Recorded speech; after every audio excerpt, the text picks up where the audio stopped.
চিকিৎসককে কর্তব্যরত অবস্থায় গণধর্ষণ করে নৃশংসভাবে খুন করেছে। সভ্যতার লজ্জা। ছাত্র যুব সংগঠন আগরতলা শহরে রাজপথে এবং পশ্চিমবঙ্গের সংঘটিত পরিবর্তিত ঘটনার এক প্রতিবাদ জানাতে বিচারের দাবিতে পথ হাঁটছে।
ত্রিপুরা রাজ্যের মধ্যে আইনের ব্যবস্থা এই ধরনের অবস্থা যেন জবাব চাই, জবাব দাও।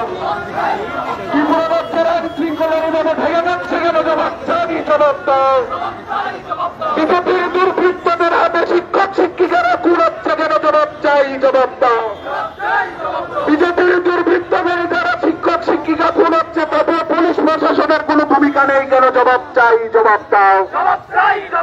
জবাব প্রতিবাদ কংগ্রেস লড়াই লড়াই লড়াই চাই, লড়াই লড়াই লড়াই চাই। দায়িত্ববাদী comrade comrade comrade comrade school কলেজের কমরেড মাথা মাথা কমরেড এই রাজপথের কমরেড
চিকিৎসক